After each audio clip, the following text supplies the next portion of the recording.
Yu-Gi-Oh has over 10,000 unique cards in its card pool, and thanks to tools such as TCG Player and eBay, duelists all around the world can pick up any card they would like with just a click of a button.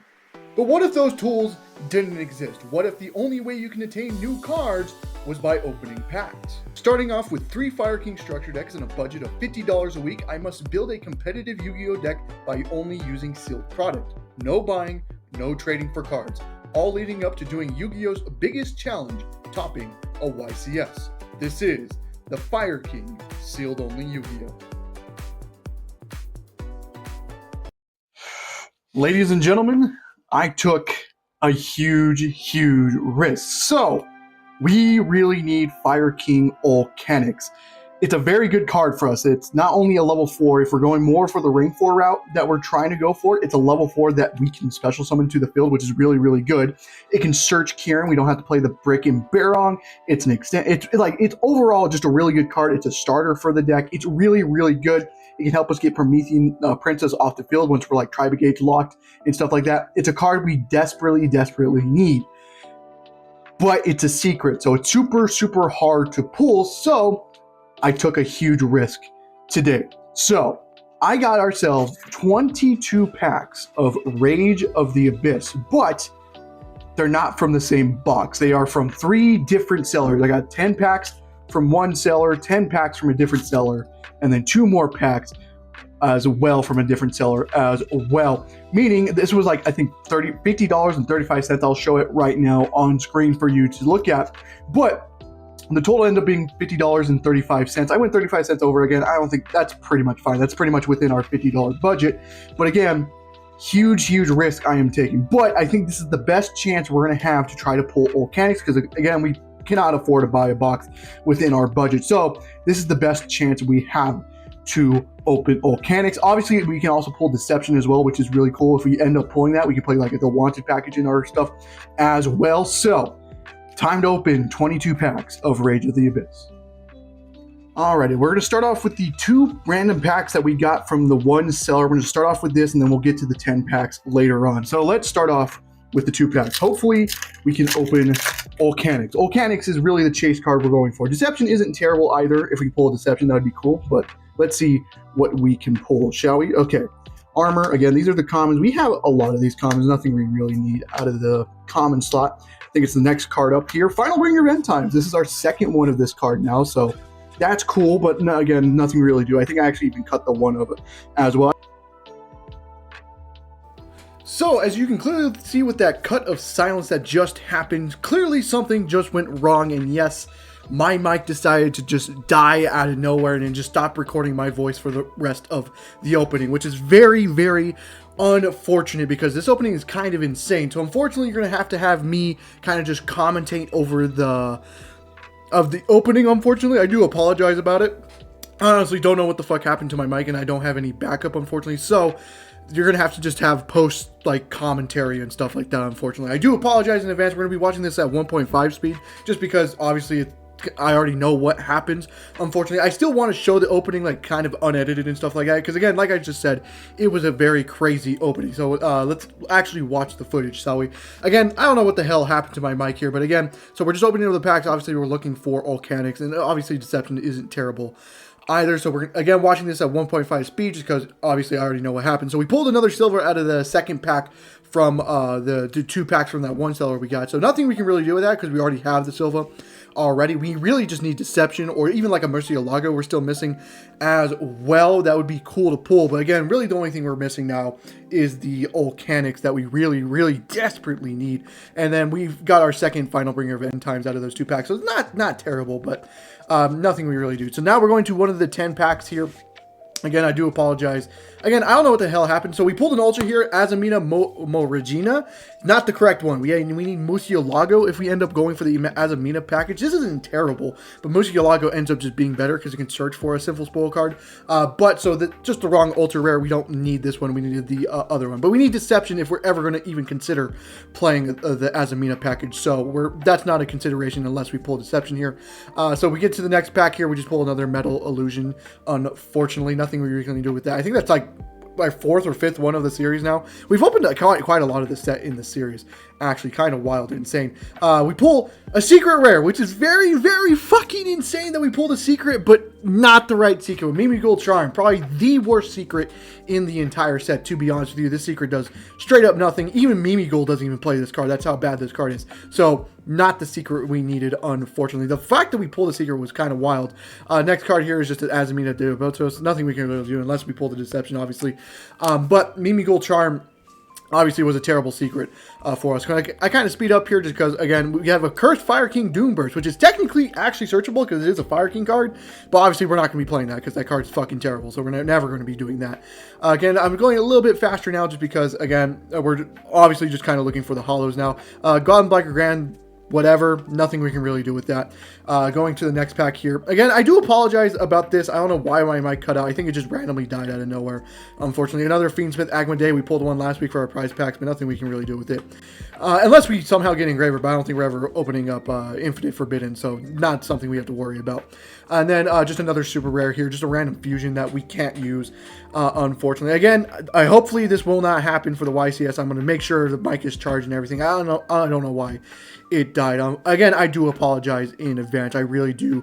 But this was a kind of insane opening. We pulled a Rescue Hedgehog that does literally nothing for us, so we really don't care about that. Last pack for us here for the one of the 10 packs here. We pull actually an ultra rare, which isn't terrible, but we pulled an Neptibus. Nothing we can do with it in the series. Nothing, completely just off limits for us. We actually pulled 2 ultras and a secret out of that 10 packs, which is fucking insane. This is the reason why we took the risk, just because we were able to open more packs and give us more a chance to pull out, you know, the ULCANIX was what we're looking for. So, good, but the secret we pulled was completely straight up fucking garbage and Yugioh Charm. Pulled another super rare that was completely worth. The Metal Illusionist doesn't do anything for us. Here, so we just kind of skipped through. We pulled a Pyrite War. I mean, if we're playing normal monsters, it's cool, but we're not playing normal monsters, so nothing we're going to ever do with that ever in this series here. So, get to the next pack here. We pull another Yugioh Throne, ladies and gentlemen, our second one that we have, but again, nothing we can really do with it. We need 2 Yugioh monsters. We're never going to be able to make that in our deck here. On to the next pack here. We get to the super. Actually, our first one of this card, Firestorm over Atlantis. This is a very decent card. I think it can pop a fire or destroy a fire we control to draw a card, and then in the graveyard can banish itself to special a level 7 or level 8 water or fire monster from a graveyard. Actually, pretty cool card. If we got it earlier in the series, it's actually probably playable early in the series. But now that we almost have a fully constructed deck, it's pretty worthless for us, unfortunately, so nothing we can really do with it. But that's actually our first one we've pulled, and we've actually opened a lot of this set, so that's kind of wild to think about. We have more thrones than we do that one super rare. All right, so here I started putting the supers to the back because we started getting less and less packs, so I tried to build some suspense here. So now we put the hollow on the back, so it's going to be the last card out of this here. So here we pulled a Centurion Primera. It's fucking worthless. Nothing we can really do with that. Again, if we have any tuners, that'd be cool, but we're not playing anything like that. Again, putting the hollow on the back just to kind of build suspense. We're going to the last little bit of packs here, and here we decide to pull. Yes, ladies and gentlemen, we fucking pulled an ULCANIX. I know. I am so pissed that our mic got cut out. Bro, I freaked my shit out when I pulled this ULCANIX. Oh my god, it was insane. We pulled ULCANIX. This is the one card that we needed. It's fucking insane that we finally have this. It's not only a really good Fire King card, it can help us search the Tri-Brigade card stuff as well. It's so fucking good that we have this card now. Really, really good. So glad that we pulled this card. Again, I wish my mic didn't stop recording out of nowhere. I really do. Now, I'm going to save us some time here because, again, this is post-commentary. I know what happens with the rest. It's just a shit ton of random supers that we cannot use. So, this is really the one important thing that we pulled this week, which is a Fire King ULCANIX. Can't believe we pulled it. Again, I do apologize. I hope this does not happen in the future. But let's get into the deck profile, shall we? Alrighty, now on to the deck profile again. Not that many changes have been made with the deck, so we're going to kind of make this a little fast, but there are a couple changes to note. So, starting off with our Fire King package, we are playing, let me focus it up here, 3 Kieran, 1 Aponix, the 1 ULCANIX that we pulled. Thank God we finally have the ULCANIX. Thank fucking God. This took way too long. This is going to help us out tremendously. We're now playing a Ring Bali as well. We're going to try this out this week. Don't know if this will make the final cut for the YCS, but technically ULCANIX can search this, and like if we pop the Fire King can special itself. It's cool, like, and it's also a spell trap negate, but we'll see if it makes the cut. But we're gonna try it this week. We're playing the 1 Arvata still. We're playing 1 ULCANIX, a OG ULCANIX, the OG ULCANIX. This is because ULCANIX can special itself or special this from deck if this is destroyed, so that's why we're playing that. So that is it for the Fire King package. Again, this is pretty much the standard ratio for any Fire King deck except for maybe not Rain Bali. Like this is pretty much the standard, but we're going to try the Rain Bali this week. So that is it for the Fire King package. My bad, let me move this out of the way now. Now for the Lyreless package, we are playing still playing the 3 Turquoise Warbler, the 1 Beryl, and the 1 Cobalt. I really do like this. Again, I don't really think there's really anything that changed with this. This is really, really, really good for us, so we're going to keep with this package still as well, especially since Warbler is just a random extender for our deck. And now for the Tri-Brigade stuff, we're playing 2 Fractal, 1 Kit, 1 Nerve, 1 Karas. Again, just pretty standard stuff what we've been playing for the week. But now all these are, these 3, sorry, are searchable through ULCANIX now, which is really, really cool for us. So that's really good that we get that as well. So that is the Tri-Brigade package. For the hand trap lineup, we are playing still the stuff we played last week: 3 Droll, 3 Veiler, 2 Ghost Mourner, 2 Ghost Door, 1 Called By, and 3 Infinite Impermanence. I really do like this. Maybe Ghost Mourner gets cut. Again, this could change once we go to the YCS, but I think right now this is perfectly fine for us. I really do like this. Only hand trap we're literally missing is Ash Blossom, and that's pretty much it, but I think this is really good when it comes to our hand trap lineup. Spell trap cards we are playing the 3 Fire Formation Tanky, the 2 Lyreless Bird Call, 1 for 1, and then the Fire King spell traps, 1 Skybird, 1 Sanctuary, and 1 Island. Again, very standard stuff that we've been playing for the past couple weeks, so no real big changes there for us. So that is it for the main deck. Now let's get into the extra deck. So for links, we are still playing the 2 SPs because it's SP Little Knight. Like we have the extra deck to afford for it, so we'll play it. Same thing with 2 Hida. I really do like this 2 Hida, so we're gonna stick with it. 1 Proxy F Magician. This is on the chopping block right now, just because I think we could just make Hida and perfectly be the same thing. But we're gonna keep it just as a generic fire, and that's really it. Promethean Princess. Tri-Brigade stuff, we're playing Fergie, Rugal, and Omen still, and then we're playing the 1 Axis Code Tarko as well. I think this is really, really good. I'm glad that we have all this stuff for us. Again, the Proxy is really the only card I've been thinking about cutting as of lately, but that we'll figure out later. For XYZs, we're still playing the 1 Recital, 1 Promenade, 1 Assemble Nightingale, and 1 Zeus. I put the Promenade Thrush back in because I did miss this last week, so we're going to keep it in for this week. And we cut Abyss Dweller. I don't really think playing a rank. So, like, I decided we're not going to play a rank 4 blind. And then once we get into the side deck, that's when we'll throw in, like, the Banshee and stuff like that, once we know when to reverse together. But I think this is pretty much it. And obviously the last card is the rank 8 Grunix, just because we can make this turn on our opponent's turn, which is really, really, really good. Now on to the side deck. There's been no changes to the side deck. We're still playing the 1 Flag, the 1 Protoss, and the 1 Banshee. This is, again, once we know what we're versing, this is what we sighting going first, and we can call stuff. This is really, really good. I do like this a lot, so we're going to stick with it in the side deck. And we're also playing the 1 Fool Ross to finish out our monster lineup for our go side deck. Spell traps, we're playing the Shifter. Obviously, this is because Crossout Designator exists, and we're going to keep playing it like that. 1 Lightning Storm, 1 Thrust, 1 Dark Hole, 1 Cosmic Cyclone as well. And that is it for our spell trap lineup. I think that's pretty good. If we can pick up more copies of Cosmic in the future, that'd be cool as well. And then obviously our 4 cards is 1 D Barrier and 1 Impulse as well. So that is it for the deck profile. Now let's get into locals. Alrighty, we're back in my room, but actually, unfortunately, for a different reason this time, because we actually didn't go to locals today. Now, we still have a game to watch. No, don't just leave just yet. Now, we didn't actually end up going to locals. If you don't know why, is because YCS Anaheim, the Sunday that this gets uploaded, is currently happening. It's day 2 of the YCS. Hopefully, I'm competing in day 2 of the YCS, but day 2 of the YCS is currently happening right now. So I have to make this episode pre-recorded because I need to have this ready, because obviously I'm going to be competing in the YCS. I won't have time to kind of edit this video and stuff like that, so I kind of had to add this pre-recorded, so I actually didn't end up going to locals. Now, we still have a match to watch. I versed Jeff, one of my friends who is on Labyrinth, so we'll still have a match to watch right now, and we'll watch it in just 1 second. So, unfortunately, we didn't go to locals, so we won't have any Pride Pack, but that's fine, because we're trying to prepare for this YCS. So let's actually watch this match. We versed Labyrinth. It's actually one of our more rougher matchups, which is unfortunate,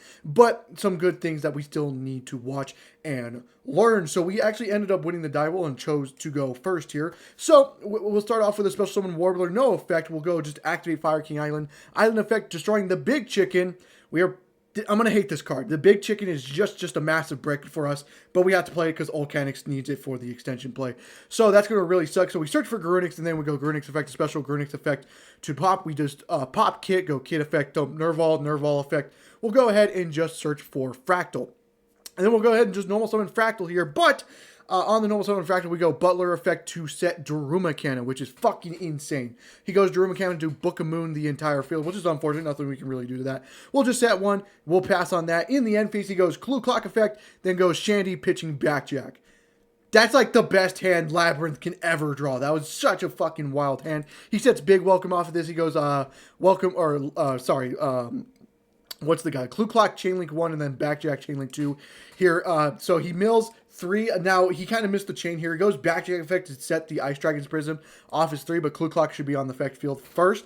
But Clue Clock on the effect, and then both Backjack set the Ice Dragon's Prison. Then he just goes to effect into, still in end phase, go Big effect to special summon. He'll special summon out the Lady, and then go Lady, Chainlink 1, Chandelier, Chainlink 2. Lady blows up the back row, which ends up being Imperm, which could have been impactful, but obviously he drew a really good hand. Now, in his standby, we actually did blow up the OG Garunix, so it's actually going to get his effect here. So we go OG Garunix to special itself. He said, that's fine, just decides not to chain the Ice Dragons here, and we'll blow up the entire field, blowing our Lady, and then blowing up all our set cards as well. But still in standby phase here, he'll go Clue Clock effect, then go Chandelier, pitching the Impulse that he drew for turn, and then set just a Welcome from the deck here. This is in standby, and that does matter in just 1 second. Go Clue Clock effect, since Chandelier was pitch to special itself, then goes Welcome effect, still in standby, to special summon out the Silver Castle here, and then goes ahead and then activates Ice Dragon's Prison, targeting the Garunix that's in our graveyard here. Because it's a wing beast, and the OG chicken is also a wing beast, unfortunately, as well.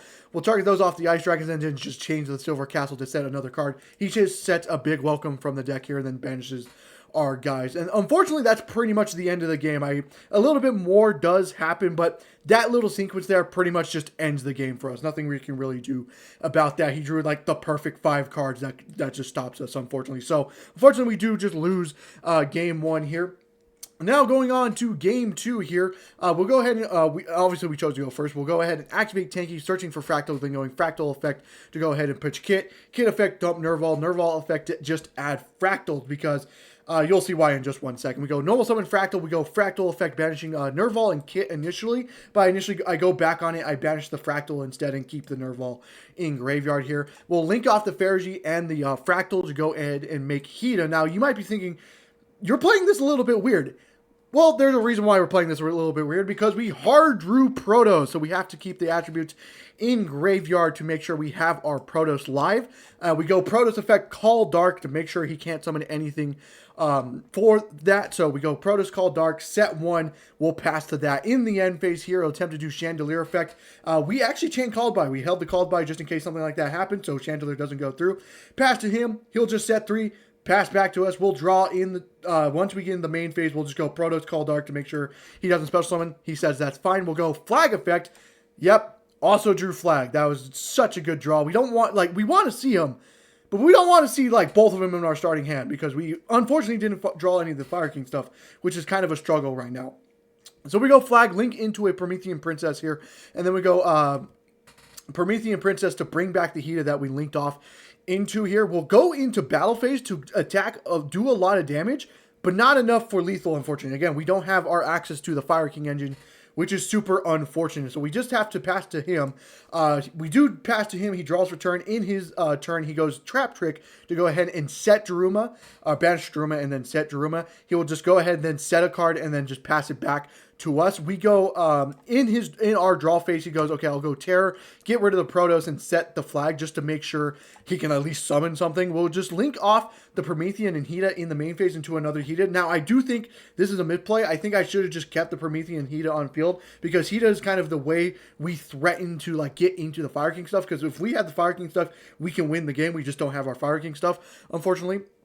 But I link into a second Hida, And that plays right into an Ice Dragon's prison. We have the Hida in graveyard, so he just goes Ice Dragon effect, target your Hida, and just get rid of both Hidas. So kind of a misplay. I should have just gone to battle, because if we attack with Promethean Hida again, that's lethal. At least that will force out something, right? But linking off to a other Hida was just a massive misplay. Shouldn't have done that whatsoever. But obviously not having the Fire King stuff is kind of rough as well. So unfortunately, that's pretty much it. We in the end phase, he has another trap trick. He'll just set a welcome off the trap trick here, and then still an end phase go trap trick effect, or not trap trick, welcome effect, special Ariana effect to go ahead and search for a big welcome, and the game is pretty much over. I didn't have any engine. The set card wasn't an imperm. It was actually a triple tactic thrust. So pretty much, and then I think I had like a Cosmic Cyclone, or I drew into Cosmic Tornado later on because he couldn't kill me, but I drew into a Cosmic. So pretty much we drew all our side deck stuff, but no engine except for the Tri-Brigade stuff, which we didn't have a Winged Beast, so we couldn't get to the fourth, another name, or another Winged Beast in graveyard to make it where we can go Omen and search like stuff like that, unfortunately. So even though we drew Protoss and that did work for a couple turns, we didn't have our Fire King stuff, so we couldn't actually end up pushing for lethal, unfortunately. So yeah, kind of just a 2-0 there. Again, unfortunately we didn't go to locals. I know, kind of a little bit of a dud episode with all the recording stuff happening with, you know, my mic just randomly cutting off and us not going to locals. But trust me, this is because we were testing for the YCS and all that stuff. Dandy. Next episode will be the YCS. Very important. We hope we can do good. We have one more pack opening to do before we actually do that as well. Hopefully we can pull well out of that. I hope you guys did enjoy the video. If you did, leave a like, subscribe for more content on the channel, and I hope to see you guys in the next one. Goodbye.